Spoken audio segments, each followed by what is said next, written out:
ഏവർക്കും ഇന്നത്തെ അധ്യായത്തിലേക്ക് സ്വാഗതം. വളരെയേറെ പാവനമായ ഒരു സസ്യമാണ് തുളസി. അപ്പോൾ തുളസിയെ അത്രത്തോളം പരിശുദ്ധമായി കണക്കാക്കുക മാത്രമല്ല, അത്ര പരിശുദ്ധമായി പരിപാലിക്കേണ്ടതും വളരെയേറെ അത്യാവശ്യമാണ്.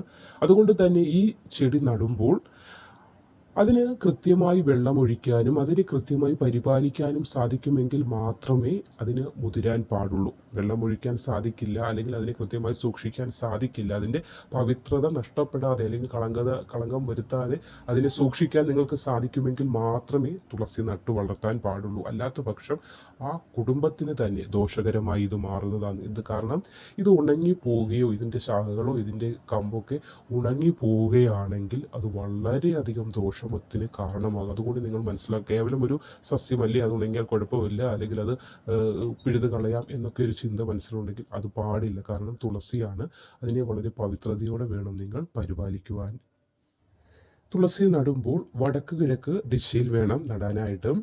അതേപോലെ തന്നെ വീടിൻ്റെ മുൻവശത്തും നടാവുന്നതാണ്, വീടിൻ്റെ പുറകിലായിട്ട് നടാം. എവിടെ നട്ടാലും മെയിനായി പറയുന്നത് അത് ശുദ്ധിയും പവിത്രതയും വേണമെന്നതാണ്.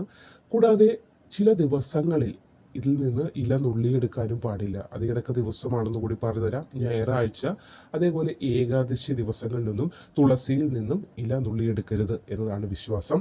അതേപോലെ തന്നെ തുളസി ഇല ഭഗവാന്, അതായത് ശിവഭഗവാന് പൂജിക്കാൻ പാടില്ല എന്നതുകൂടിയുണ്ട്. കാരണം ശിവൻ വധിച്ച ഒരു അസുരൻ്റെ ഭാര്യയാണ് തുളസി. അതുകൊണ്ടാണ് തുളസിയില ഭഗവാന് നേദിക്കുക, അല്ലെങ്കിൽ തുളസിയില ഭഗവാന് പൂജയ്ക്കായിട്ടൊന്നും എടുക്കാത്തതും.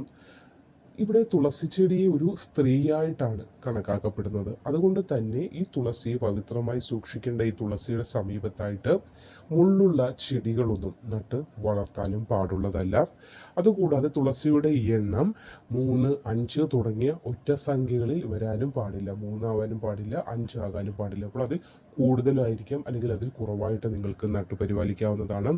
തുളസി ചെടിയുടെ സമീപത്ത് അലക്ഷ്യമാക്കിയുള്ള ഒരു വസ്തുക്കളും, ചൂല്, ചെരുപ്പ്, മുടി കെട്ടുണങ്ങി കിടക്കുന്നത്, അതേപോലെ തന്നെ മാലിന്യങ്ങൾ ഒന്നും തന്നെ വരാതിരിക്കാനും നിങ്ങൾ ശ്രദ്ധിക്കണം. തുളസി നമ്മൾ നട്ടു പരിപാലിക്കുന്നു, താനേ വളർന്നു വരുന്നതാണെങ്കിൽ പോലും നമ്മളുടെ ദൃഷ്ടിയിൽ അത് പെട്ട് കഴിഞ്ഞാൽ അതിന് പിന്നീടുള്ള സമയങ്ങളിൽ നമ്മൾ അതിന് കൃത്യമായി സൂക്ഷ്മതയോടും ശുദ്ധിയോടും കൂടി വളർത്തേണ്ടതും, അല്ലെങ്കിൽ അതിനുള്ള സാഹചര്യം ഒരുക്കി കൊടുക്കേണ്ടതും നമ്മളുടെ കടമയാണ്.